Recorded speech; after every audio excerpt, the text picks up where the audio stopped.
Bonjour messieurs, dames, ici Eric Leray. Alors j'ai le plaisir de recevoir un grand ami d'Israël, mais en même temps un avocat qui a été responsable de Avocats sans frontières en Tunisie, dans son pays. Donc, et ce qui est important, c'est que c'est une personne de culture musulmane qui, comme beaucoup d'Israéliens d'origine arabo-musulmane, aime Israël et se battent dans l'armée ou à travers les médias, parce que là on parle des médias surtout. Swell est surtout connu comme aussi auteur de nombreux articles. On prépare un livre d'ailleurs ensemble comme éditeur. On va parler de la Palestine justement. Donc c'est pour ça que j'ai pensé avoir son ami. Bonjour Swell. Bonjour, bonjour, merci beaucoup, merci pour vos téléspectateurs. Merci à vous de nous accorder un moment. Alors, on va commencer de brut. Je pense que les gens vous connaissent, mais enfin, vous êtes quand même avocat de formation. Vous travaillez dans le domaine de la justice et du droit. On peut pas citer votre métier parce que pour pas qu'on vous identifie non plus, pour pas vous gêner dans votre Ouais. travail. J'aimerais d'abord commencer par a été votre réaction le 7 octobre lorsque vous avez compris que le Hamas avait attaqué Israël. Oui, bonjour. Donc, tout d'abord, je veux présenter toutes mes condoléances pour toutes ces personnes victimes qui ont été assassinées, qui ont été massacrées, qui ont été brûlées vifs, enfants, femmes, des civils, ainsi que des militaires, pour cette attaque qui est très lâche de la part du mouvement Hamas. Je présente toutes mes condoléances à toutes les personnes qui ont disparu, qui ont été kidnappées. Ce que je trouve honteux, c'est que tout ça a été fait au nom de l'islam, au nom de la cause palestinienne. Moi, je dis tout d'abord que même en islam, il est interdit en principe de massacrer des civils. Il est interdit de s'en prendre à des personnes qui sont dans un concert de musique et qui sont en train de vivre leur vie. Il est interdit de kidnapper des personnes 79 ans et plus. Il est interdit de kidnapper des enfants à 9 mois. Tout ça, c'est une véritable honte. Ce que je trouve dommage et ce qui me fait mal, c'est que malheureusement, une partie, hein, je dis bien une partie des populations arabo-islamiques qui sont influencées par les médias islamistes approuvent une certaine sympathie pour le Hamas.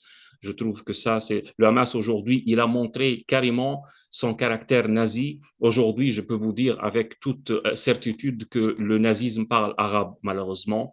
Donc aujourd'hui, nous devrons être, même si on est minoritaire, contre ce mouvement nazi, nous ne pouvons pas accepter ni cautionner ces crimes, même s'il y a un différend entre Gaza et les autorités israéliennes, rien ne peut justifier un crime de cette ampleur. Rien ne peut justifier qu'on entre dans des maisons, dans des habitations de personnes civiles, des gens qui sont en train de profiter en famille, dans un espace chaleureux pour une fête de la Sima Torah, de la fête de la Torah, et quand on exécute des gens. Moi, je me rappelle très bien que dans le monde arabe, ils disent que comment Saddam Hussein il a été pendu par les Américains durant la fête de l'Aïd al-Adha, eh ben, je dis que en 2023, le 7 octobre 2023, 1400 personnes qui étaient dans une journée sacrée, ils étaient en train de méditer avec leurs familles dans leurs habitations. Ils ont été attaqués et massacrés d'une façon assez lâche. Ils n'ont pas pu le temps ni l'opportunité de se défendre. Donc, toute ma sympathie pour ces familles. S'il vous plaît, soyez certains que ces crimes ne font pas l'unanimité dans le monde arabe. Certes, malheureusement, on a certains extrémistes et certains pays, malheureusement, que je peux dire voyous, des gouvernements voyous, à l'instar, par exemple, du gouvernement iranien, du gouvernement libanais, du gouvernement libyen, mais qui soutiennent, malheureusement, dans certaines rues arabes aussi, malheureusement, on a vu des manifestations pro-Hamas. Ce que je trouve dommage, c'est que certains musulmans n'ont pas le courage de dénoncer ces crimes qui sont en train de se commettre malheureusement au nom de l'islam. Et comme je le dis, C'est une, l'islam n'a aucun lien avec ça. L'islam bon, n'autorise pas ni à tout tuer d'une, des enfants, ni... Moi, je vous dis, j'ai dit une chose, et moi je suis connu que je ne suis pas du tout ni religieux, ni islamiste. Dans la Sira Nabawiya, ça veut dire dans la deuxième source de l'islam après le Coran, il y a les règles des guerres, ils ont été édités. Le prophète Mahomet a dit à ses compagnons de ne pas attaquer des femmes, des enfants, ni même couper un arbre. Donc ces gens-là, ces barbares qui ont fait l'acte de 7 octobre, ils ont agi à leur nom, J'espère qu'ils n'ont pas agi au nom de la cause palestinienne. Et encore, je refuse aussi qu'ils agissent au nom de l'islam. Nous ne pouvons pas cautionner ces arabo-nazis. Je rebondis justement sur votre propos, mais qui est... Alors, ça a été créé, je crois, en 1987. Qui est à l'origine du Hamas et dans ses statuts, Oui. à aucun moment apparaît la préoccupation de créer un État pour les Palestiniens. C'est pas vraiment leur préoccupation, non? Oui, exactement. Le Hamas, elle a été créé en 1987 par le Cheikh Yassine. Donc, c'est lui qui l'a fondé. Et ce mouvement, c'est le mouvement du Hamas palestinien, il est né dans le berceau ou dans la famille de ce qu'on appelle les frères musulmans, Al-Ikhwan al-Muslimin. Les frères musulmans, c'est une mouvance islamiste, surtout qui ne croit pas aux frontières. Par exemple, pour un frère musulman qui est en Tunisie, pour lui, un frère musulman qui est en Irak ou qui est au Koweït est plus proche que lui que son voisin qui habite juste à côté de lui à Tunis. Donc, vous voyez, les frères musulmans, en fait, ils ne croient pas aux frontières que nous connaissons.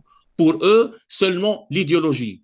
Donc, c'est le mouvement des frères musulmans, je vous rappelle qu'il est interdit dans certains pays, comme l'Égypte, comme l'Arabie saoudite, comme les Émirats arabes unis, comme le Bahreïn, comme le Maroc. Dans certains pays qui sont plus en avance, qui sont plus civilisés dans le monde arabe. Il a été délogé aussi en Tunisie, bien qu'il n'est pas interdit, il a été délogé aussi par le président Kais Saïd aussi.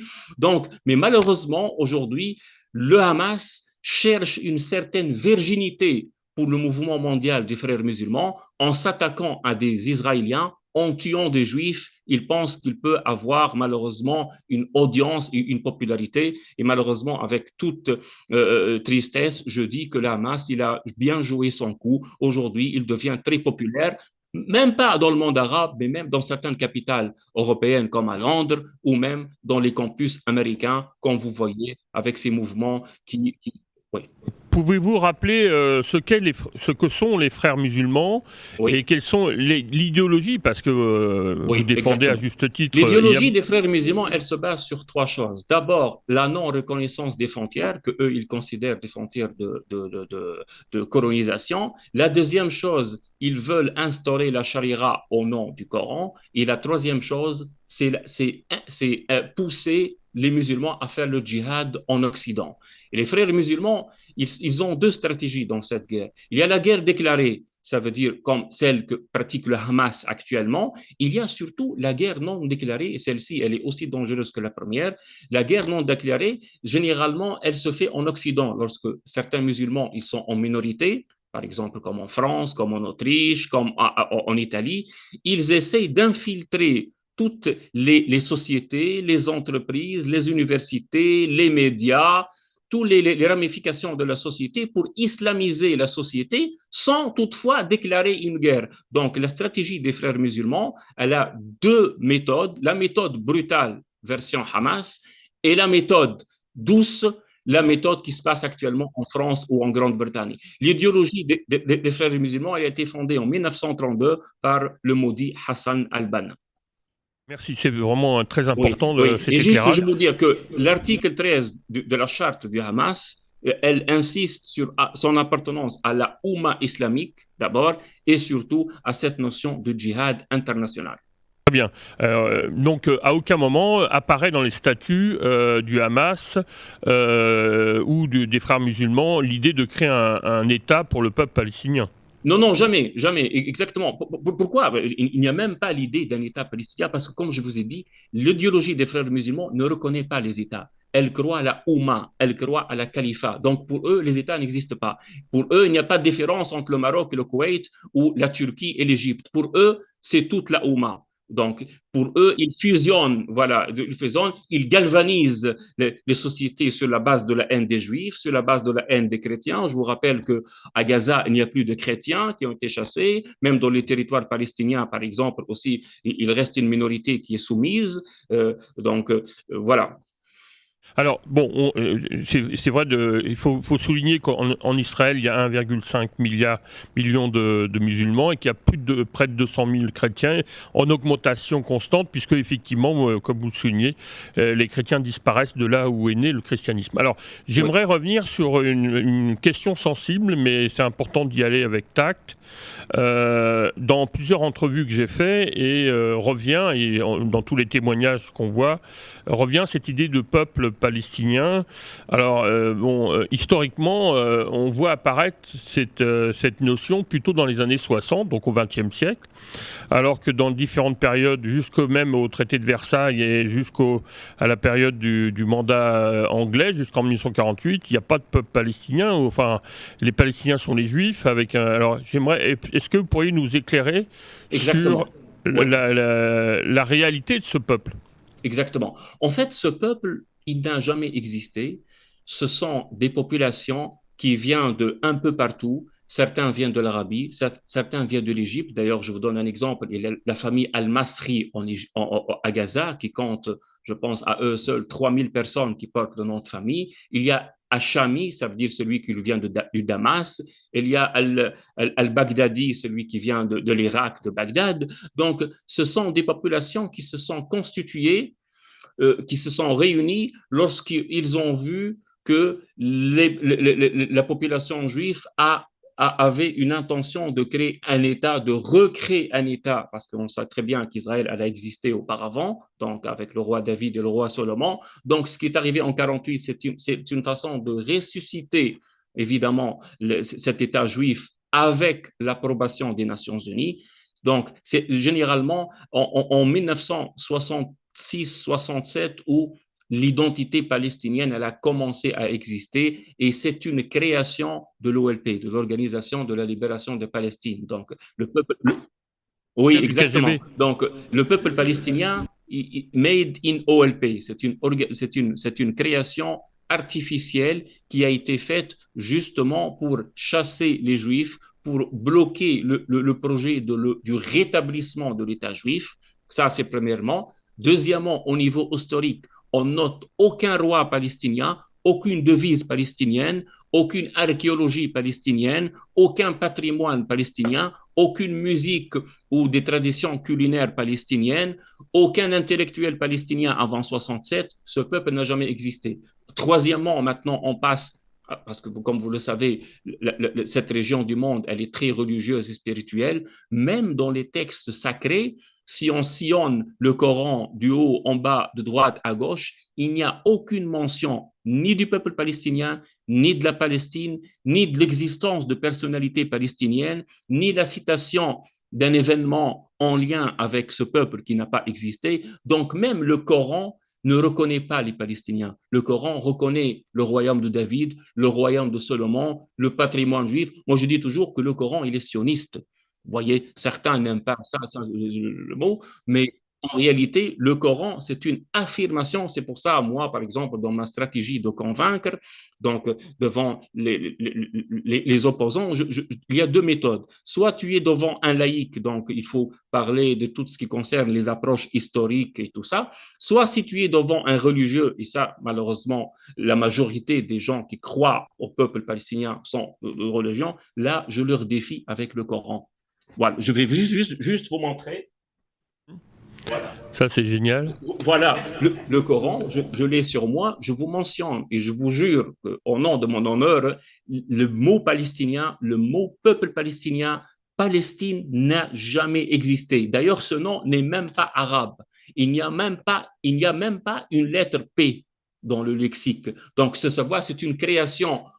Ce sont les Romains, évidemment, qui ont essayé de donner une nouvelle identité à ce lieu. Et bien sûr, après, ça a été récupéré lors de la guerre froide par le KGB, justement pour contrarier. Et on dirait aujourd'hui que l'histoire retourne au point zéro lorsqu'on voit malheureusement Vladimir Poutine soutenir sans aucune mesure et sans honte aussi la position du Hamas, oubliant que la Russie elle a 1 million de juifs qui vivent en Israël. Donc malheureusement, Oui, voilà. Je voulais prendre de la hauteur et justement parler du financement parce que bon, il y a une contradiction. D'abord, c'est que l'Iran est plutôt chiite alors que le Hamas et les frères musulmans sont plutôt sunnites.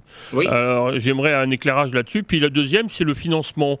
On a vu que depuis que Biden est revenu au pouvoir, il a reconstitué le financement pour l'Iran. On parle oui, de 100 milliards de dollars qui ont été alloués. En septembre, on a fait la une ici dans le Devoir ou dans différentes presses sur les 6 milliards que l'Iran a reçus de Biden. Comment expliquer ce double jeu que Biden fait parce que c'était l'idéologie d'Obama qui voulait valoriser l'Iran par rapport à l'Arabie Saoudite, alors que Trump, avec le projet Abraham, c'était plutôt un rapprochement de l'Arabie Saoudite avec Israël. Comment expliquer cette dualité oui, parce que derrière, comme vous l'avez dit, la Russie, effectivement, a soutenu l'Iran, puisque je crois qu'ils ont participé à la formation des militaires. Et oui. puis, on a la Chine aussi derrière qui observe, parce qu'ils aimeraient bien récupérer Taïwan, et puis ils veulent devenir vraiment un acteur important au niveau économique. Oui, en fait, la politique de l'apaisement de M. Biden, en misant sur les frères musulmans, comme il a fait en Égypte en 2013, en 2012 et en 2013, la politique de l'apaisement en lien avec l'Iran, en débloquant ce montant de quelques milliards de dollars pour l'Iran, cela a envoyé un signal très dangereux pour nous, mais très positif pour le Hamas, qu'il pourrait agir en toute liberté actuellement, justement parce que l'Iran vient de récupérer certaines sommes qui étaient bloquées. Donc, c'était vraiment un message. Mais ce que le Hamas, il a oublié, c'est que le monde actuellement refuse et refuse de voir une nouvelle guerre en région alors qu'il y a une guerre qui est ouverte en Europe et qui n'a pas apparence, qu'elle ne va pas se finir bientôt. Donc, le Hamas, il a fait toujours un mauvais calcul en pensant qu'il pourra miser sur l'Iran, il pourra miser sur la Russie, il pourra miser sur le Hezbollah. Et qu'est-ce qu'on voit aujourd'hui? On voit le Hezbollah et les spectateurs. Donc voilà, la Russie n'arrive même pas à avancer de quelques mètres en Ukraine. Et aujourd'hui, donc, moi, je porte cette responsabilité surtout à l'administration de M. Biden qui a envoyé ce signal d'apaisement parce que, en fait, ce qu'on doit comprendre, c'est que dans cette région du monde, même d'une façon mentale et culturelle, on ne respecte que le fort. On ne respecte pas le faible.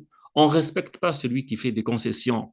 On ne respecte pas celui qui va dans la voie de l'apaisement. On respecte celui qui est très fort. C'est pour ça que Vladimir Poutine, malgré qu'il a massacré 1,5 million de personnes de confession musulmane en Tchétchénie, c'est une personnalité qui est très respectée et qui inspire beaucoup de monde et qui est vu un modèle aujourd'hui, si vous voulez, à Damas, à Alger, à Tripoli, dans une grande partie du monde arabe, il est très populaire parce qu'on respecte ce qui est fort. Mais lorsqu'on voit la politique américaine de l'apaisement avec les frères musulmans, lorsqu'on voit les concessions américaines devant les Iraniens alors qu'ils sont sur le point de faire leur pompe, lorsqu'on voit que le désintéressement de la politique des démocrates et qui ont laissé l'Arabie saoudite en face d'un ennemi, évidemment, qui est l'Iran. Donc tout ça, ça donnait un potentiel pour les forces islamistes de agir en disant que voilà, les États-Unis sont faibles, les États-Unis reculent dans le Proche-Orient, les États-Unis cherchent l'apaisement avec l'Iran, les États-Unis veulent éviter l'affrontement avec l'Iran, mais tout ça, ça va arriver de toutes les façons, parce qu'aujourd'hui, il suffit d'une étincelle au nord d'Israël, au sud du Liban, que la guerre ça veut dire va prendre une ampleur, mais heureusement que Biden essaye, je dis bien essaye, de récupérer un peu aujourd'hui et de corriger la balle, évidemment en envoyant ces deux plus grandes porte-avions, USS Eisenhower et Gerald Ford. Donc les deux grands porte-avions, au moins ça peut envoyer un message positif cette fois-ci pour dire que nous, les Américains, on est là. Parce qu'à partir du moment où la présence américaine recule, à partir du moment où les États-Unis font des concessions, ça donne une envie pour tous les sauvages de la région pour agir contre Israël ou contre les intérêts américains. C'est pour ça que nous disons malheureusement avec méfiance que la présence américaine, elle est indispensable dans cette région. Il faut que Euh, les États-Unis soient présents, il faut que les États-Unis tapent fort sur la table. Elle utilise le veto, elle soutient d'une façon inconditionnelle Israël, sinon toute la région sera livrée à la barbarie. Alors, je voulais conclure sur les médias parce que ça me paraît important. On a vu une tribune sur Mediapart qu'on a dénoncée avec Oui, dans une entrevue récente là. Comment expliquer cet islamo-fascisme qui se développe, islamo-gauchiste. Enfin, on voit bien que la gauche, l'extrême gauche, rejoint des positions historiques comme le fascisme italien avec Mussolini, le oui, national-socialisme allemand avec Hitler ou le communisme et Staline. On a vu effectivement un historien constater que la gauche était à l'origine de la colonisation au XIXe siècle, oui, et qu'elle était dans la collaboration pendant la Deuxième Guerre mondiale, à part quelques personnalités, bien sûr, qu'on connaît. Mais là, on a l'impression qu'elle retourne dans cet univers de collaboration et de colonisation, mais à l'inverse, c'est-à-dire en soutenant un islam alors qu'ils ont combattu le catholicisme exactement. et les valeurs chrétiennes et occidentales. Comment expliquer cette haine de soi-même qu'on retrouve dans les médias, et en particulier Mediapart, on sait qu'Edu Plenel était trotskiste, et il a toujours affirmé, même au moment de Munich, il avait fait scandale à l'époque, quand il y a eu les morts suite à l'attaque Oui. de sportifs, qu'il était donc pour la cause palestinienne. Oui, en fait, aujourd'hui, la gauche pense, et M. Biden fait partie de cette mouvance, que en apaisant, en baissant la tension, en caressant la bête, ils pensent qu'ils pourront, d'une façon ou une autre, contenir le danger islamiste. Sauf que la réalité le montre aujourd'hui.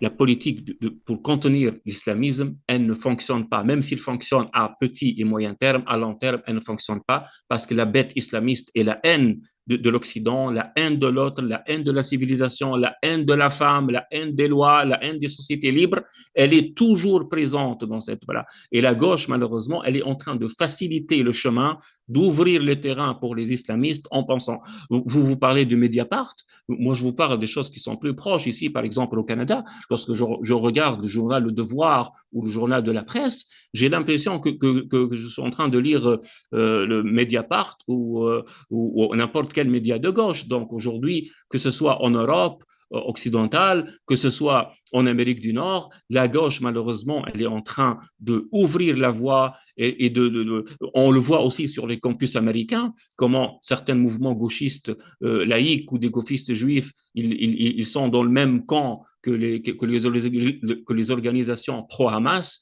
Tout ça, ça engendre et s'accumule et peut envoyer un message aux extrémistes que l'Occident veut. Bon, en fait, le problème, c'est que l'Occident, aujourd'hui, il a lié ses bras, il ne peut pas agir par ces lois qu'il les a fait, par toute cette politique d'apaisement. Moi, je pense que aujourd'hui, c'est très important de penser que, par exemple, dans un pays comme Israël, que je reproche, il est incapable, Israël, et je le dis sous ma responsabilité, je peux être corrigé, Israël est incapable aujourd'hui de fermer Al Jazeera. Vous savez pourquoi? Eh bien, j'ai appris hier soir parce que, étant donné que le Qatar, elle est en train, parce que le Qatar, elle reconnaît le Hamas, elle a un bureau politique, elle a fait un chantage non déclaré aux autorités israéliennes. Si vous fermez nos bureaux en Israël, le bureau de Al Jazeera, eh ben, on va plus vous aider à récupérer vos otages. Et malheureusement, Israël, elle tombe et elle accepte qu'une chaîne ennemie, Al Jazeera, elle continue de diffamer Israël, elle continue de galvaniser la rue arabe. Actuellement, là où je vous parle, Al Jazeera, elle est stationnée devant les salles d'urgence des hôpitaux à Shifa, des hôpitaux indonésiens, en montrant des cadavres, en montrant on sait très bien, malheureusement, dans chaque guerre, il y a des civils. Donc, elle est en train de choquer, de montrer du sang, des personnes déchiquetées, des enfants morts, tout ça pour galvaniser la rue contre Israël. Et les autorités israéliennes, malheureusement, au nom de la liberté d'expression qui est promue par les mouvements gauchistes, elle laisse cette chaîne, évidemment, Al Jazeera, faire son sale travail derrière le dos des soldats israéliens, en exposant même un danger pour la sécurité publique israélienne. Donc malheureusement, aujourd'hui, on a des médias occidentaux qui ont démissionné de leur rôle de défendre leur identité, de défendre leur culture, de défendre leur famille, de défendre, voilà. Et on voit en même temps comment les islamistes, ils avancent bien, ils réussissent à faire des chantages, évidemment, pour un pays comme Israël, à infiltrer des universités comme les campus américains, où aujourd'hui, dans certains campus américains, les Juifs, ils ont peur même de porter une kippa parce que les mouvements pro-palestiniens et pro-Hamas, c'est eux qui font la loi dans les campus américains. C'est un sujet qu'on ne parle pas, mais aujourd'hui, la terreur, évidemment, c'est plus auparavant, c'était en Europe. Aujourd'hui, même au sol américain, dans certains campus américains, notamment à New York et surtout en Californie, l'université de Berkeley, je cite comme un exemple, où les Juifs sont vraiment... il y a quelques jours, dans une université américaine, je pense, l'université de Baltimore, des Juifs se sont barricadés dans la salle de la bibliothèque en attendant quoi? En attendant qu'une manifestation pro-palestinienne passe. Aujourd'hui, donc, on a des jeunes Juifs qui ont peur d'affirmer leur identité parce qu'on a des médias qui ont démissionné, on a des dirigeants lâches comme Biden, on a des dirigeants gauchistes comme Trudeau, on a des gens qui cèdent petit à petit et en même temps, les islamistes sont en train de grignoter l'espace public. Merci. On va s'arrêter là. Malheureusement, c'est tout ce qu'on avait comme temps. Mais ça me fait penser votre réaction à Churchill qui disait vous n'avez pas voulu la guerre, mais vous avez voulu l'humiliation, mais vous aurez l'humiliation et vous aurez la guerre. Voilà. Donc résistons pour la liberté. Merci Soeftou. Et je vous remercie votre média qui est un des rares médias debout en Amérique du Nord. Très bien, merci beaucoup. Merci Soeftou, merci messieurs, dames pour cette émission. Et comme je vous l'avais promis, vous voyez, on aborde des choses très clairement.